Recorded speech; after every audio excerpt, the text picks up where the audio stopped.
Hello students, आज exercise 4.3 के 5th question से शुरू करेंगे। तो क्वेश्चन क्या है, एक क्लास टेस्ट में शेफाली के गणित और अंग्रेज़ी में प्राप्त किए गए अंकों का योग 30 है। गणित और अंग्रेज़ी दोनों के अंक अगर जोड़ दें तो 30 है। तो अगर गणित में आप x मान लें तो अंग्रेज़ी में कितने रह गए, 30 - x रह गए। चलिए, यदि उसको गणित में 2 अंक अधिक और अंग्रेज़ी में 3 अंक कम मिले हों, जितने पहले थे उससे 2 अंक गणित में अधिक मिल जाएं और अंग्रेज़ी में 3 अंक कम मिल जाएं, तो उसके अंकों का गुणनफल 210 हो जाता है। उसके द्वारा दोनों विषयों में प्राप्त किए गए अंक ज्ञात कीजिए। तो हम मान लेते हैं कि गणित में प्राप्त अंक बराबर x है। तो क्योंकि दोनों के अंकों का योग 30 है, तो अंग्रेज़ी में प्राप्त अंक कितने हो गए, 30 में से x घटा देंगे, क्योंकि x गणित में थे तो अंग्रेज़ी में 30 - x रह गए। अब उसने कहा है कि गणित में उसको अगर 2 अंक अधिक प्राप्त होते, हमने गणित में प्राप्तांक x माने हैं, अगर गणित में 2 अंक अधिक प्राप्त होते तो प्राप्तांक कितने हो जाते, x + 2। x अंक पहले माने हैं तो 2 अंक अधिक हुए तो +2 हो गए। और अंग्रेज़ी में 3 अंक कम, अंग्रेज़ी में कितने हैं अंक, 30 - x। अगर इसमें से 3 अंक कम कर दें, 3 घटा देंगे, 30 में से 3 गया 27 - x, ऐसे लिख दिया। अब प्रश्न के अनुसार अगर हम चलें तो इन अंकों का गुणनफल वो है 210। तो ये गुणनफल 210 हो गया। इसको गुणा किया 27x, फिर गुणा किया -x², 2 × 27 = 54 -2 × x बराबर 210। ठीक है जी। तो ये क्या बन गया, हम ये x² माइनस का है तो ये सारा कुछ उस तरफ ले चलते हैं जिससे कि प्लस हो जाए x² वाला पद, और यहाँ 0 बना लेते हैं। इधर 0 बनाया, ये सारा उधर ले गए तो आपके पास ये बच गया। ये x² उधर जाके प्लस हो गया, ये 27 में से 2x घटाए तो 25x था, उधर ले गए तो -25x हो गया। ये 210 था, ये 54 उधर ले गए तो माइनस हो गया। तो बन गया x² - 25x + 156 बराबर 0। तो अब आप किसी भी विधि से हल कर सकते हैं, चाहे आप गुणनखंड विधि से हल कीजिए या फिर आप डिस्क्रिमिनेंट विधि से हल कीजिए। तो मैं आपको ये गुणनखंड विधि से हल करके बताता हूँ। क्या विधि होती है, पहले और आखिरी पद को गुणा कर देते हैं तो 156x² आ गया। फिर 156 के अभाज्य गुणनखंड करके देखते हैं। 25 के 2 ऐसे भाग करेंगे जिनका जोड़ घटा करके 25 आए और 156 गुणा करके आए। तो 156 के अभाज्य गुणनखंड देखते हैं, ये किए हैं। अब हमें 2 संख्याएँ चाहिए जिनको जोड़ या घटा के 25 आ जाए। तो देखते हैं, 3 दूनी 6 दूनी 12, 3 दूनी 6 दूनी 12, एक 12 ले लें और एक 13 ले लें, तो 12 और 13 इनका योग 25 आ रहा ना। लेकिन हमें -25 चाहिए तो दोनों के आगे माइनस लगा देंगे तो -25 बन जाएगा। तो हमने -25 को क्या किया है कि -13x - 12x लिख दिया और इसको ऐसे लिख दिया। अब इन दोनों में कॉमन क्या है, x कॉमन है तो x - 13 बच गया। आगे 12 कॉमन है तो 12, x - 13 बच गया। अब x - 13 दोनों में हो गया तो x - 13 x - 12 बराबर 0। तो या x बराबर 13 आ गया या x बराबर 12 आ गया। तो अगर गणित में प्राप्तांक 13 लें, x गणित में प्राप्तांक हैं तो गणित में प्राप्तांक 13 लें, तो अंग्रेजी में प्राप्तांक 13 - 30 यानी कि 17 रह गए। और अगर गणित वाले अंक 12 ले लें तो अंग्रेजी में कितने हो जाते हैं, 30 - 12 यानी कि 18। ठीक है, तो बहुत आसान था प्रश्न ये। अगला देखते हैं। एक आयताकार खेत का विकर्ण उसकी छोटी भुजा से 60 मीटर अधिक लंबा है। आयताकार खेत है आपके पास, ये विकर्ण इसको कहते हैं। तो ये छोटी भुजा से, छोटी भुजा ये है, ये इन दोनों को कहेंगे, बड़ी ये भुजा है। तो छोटी भुजा से आयताकार खेत का विकर्ण 60 मीटर अधिक लंबा है और बड़ी भुजा छोटी भुजा से 30 मीटर अधिक लंबी है। हमें खेत की भुजाएं ज्ञात करनी है। तो हमने मान लिया कि ABCD अपना एक आयताकार खेत है और छोटी भुजा को हमने x मान लिया। क्यों माना, क्योंकि उसकी छोटी भुजा से विकर्ण 60 मीटर अधिक है। विकर्ण उसकी छोटी भुजा से 7 मीटर अधिक है, तो हमने इसलिए छोटी भुजा को x माना। तो विकर्ण उससे 60 अधिक है तो जोड़ दिया 60 उसमें। बड़ी भुजा छोटी भुजा से 30 अधिक है तो x + 30 हो गई। अब आप ये देख रहे हैं, ये एक आपको समकोण त्रिभुज दिख रहा है, इसमें पाइथागोरस थ्योरम लगा सकते हैं आप। पाइथागोरस थ्योरम क्या कहती है कि कर्ण का वर्ग बराबर आधार का वर्ग गुणा प्लस लंब का वर्ग। तो यानी कि AC का वर्ग बराबर AB का वर्ग प्लस BC का वर्ग हो जाता है। ठीक है, तो माना छोटी भुजा x है तो विकर्ण हो गया उससे 60 अधिक यानी x + 60, बड़ी भुजा हो गई उससे 30 अधिक यानी कि x + 30। अब आप पाइथागोरस थ्योरम लगा दो इस त्रिभुज में, तो AC का वर्ग बराबर AB का वर्ग प्लस BC का वर्ग। ठीक है जी, तो ये बन गया।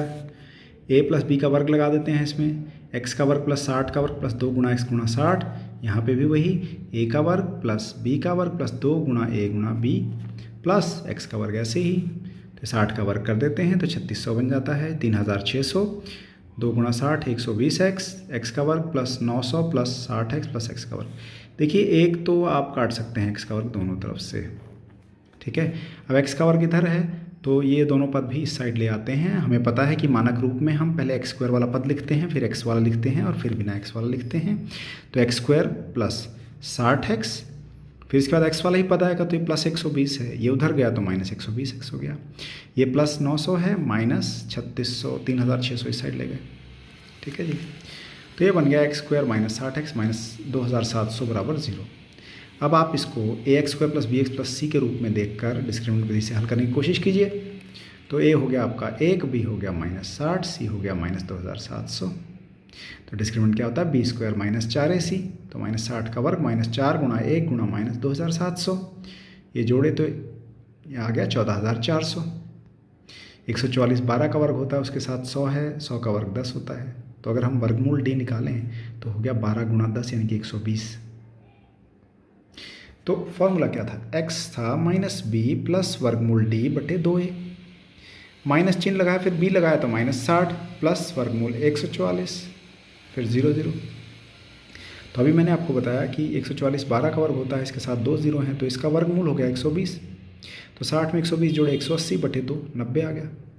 या फिर x होता माइनस बी माइनस वर्गमूल डी बटे 2a, तो ये हो गया 60 माइनस 120 बटे 2, 60 माइनस 120 तो माइनस 60 हो गया, तो x आ गया माइनस 30।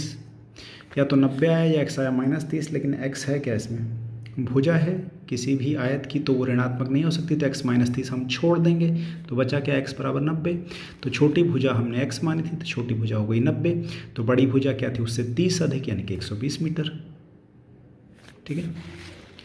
अगला प्रश्न, दो संख्याओं के वर्गों का अंतर 180 है, छोटी संख्या का वर्ग बड़ी संख्या का 8 गुना है। दो संख्याओं के वर्गों का अंतर 180 है, तो बड़ी संख्या का वर्ग माइनस अंतर है ना, तो बड़ी संख्या का वर्ग माइनस छोटी संख्या का वर्ग करेंगे तो 180 आएगा। छोटी संख्या का वर्ग 8 गुना बड़ी संख्या है, ये भी दे रखा है। तो अगर हम बड़ी संख्या को x मान लें तो छोटी संख्या का वर्ग हो जाएगा 8 गुणा x। बड़ी संख्या को अगर x मान लें तो छोटी संख्या का वर्ग हो जाएगा 8 गुणा x, तो यहाँ पे 8x लिख दें। तो बड़ी संख्या की जगह x लिख दें तो हमारे पास क्या बन जाता है, छोटी संख्या का वर्ग बराबर 8x, तो छोटी संख्या का वर्ग जहाँ आएगा वहाँ 8x लिख देंगे, और बड़ी संख्या हमने क्या मान ली, x मान ली। तो यहाँ हो जाएगा x स्क्वायर माइनस 8x बराबर 180। तो इसको इस तरफ ले आए तो माइनस हो गया, ठीक है। तो अब इसको भी मैं अभाज्य गुणनखंड से आपको हल करके बता देता हूँ, गुणनखंड करके विधि से 180 के अभाज्य गुणनखंड कर लेते हैं, क्योंकि गुणा करके माइनस 180 आता है, तो वही हो गए। अब आपको दो संख्याएँ चाहिए जिनका गुणा करके आए 180 और जोड़ के या घटा के आए -8। तो देखिए 3 3 9 दूनी 12, 12 है, एक संख्या 12 ले लीजिए और 5 गुणा 2 10, ठीक है।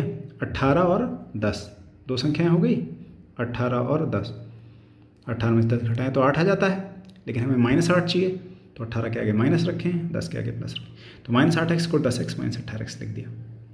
तो इन दोनों में कॉमन क्या है, x कॉमन है तो x प्लस 10, ये माइनस चिन्ह ऐसे ही, 18 कॉमन है तो 18x प्लस 10, ये प्लस क्यों हुआ, क्योंकि माइनस बाहर था तो चिन्ह बदल जाता है।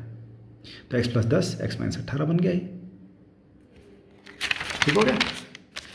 तो ये आ गया आपके पास x बराबर -10 या x बराबर 18, ठीक है। x बराबर -10 आपको छोड़ना पड़ेगा, क्योंकि छोटी संख्या आपने जो बड़ी संख्या है, बड़ी संख्या आपने देखा छोटी संख्या का वर्ग बराबर 8 गुणा बड़ी संख्या है। अगर आप बड़ी संख्या -10 लेते हैं तो छोटी संख्या का वर्ग -80 आ जाता है, किसी का वर्ग -80 संख्या का नहीं आएगा, इसलिए हम x बराबर -10 को छोड़ रहे हैं। तो x कितना रह गया 18, तो बड़ी संख्या हो गई 18, तो छोटी संख्या का वर्ग हो गया 8 गुणा 18 जो कि 144 है, छोटी संख्या का वर्ग 144 है, तो छोटी संख्या हो गई 12, ठीक है। तो आइए आपका होमवर्क देख लेते हैं, ये आपने 3 क्वेश्चन अपने होमवर्क में कर लेने हैं, ठीक है। किसी भी विधि से, चाहे गुणनखंड से, चाहे, लेकिन एक चीज़ आपने ध्यान रखनी है कि जो भी आपका द्विघात समीकरण बनता है उसके मूल वास्तविक होने चाहिए। ठीक है, तो मूल वास्तविक के लिए चेक करने का तो आपके पास एक ही मेथड है, द्विघाती सूत्र। तो तीनों को आप डिस्क्रिमिनेंट विधि से हल कीजिए। अगर डिस्क्रिमिनेंट कहीं माइनस का आ जाता है तो उसके आगे हल नहीं करना, वहाँ लिख देना कि मूल वास्तविक नहीं है। तो स्टूडेंट्स, आज की वीडियो में इतना ही। अगली वीडियो तक प्रैक्टिस करते रहिए। All the best.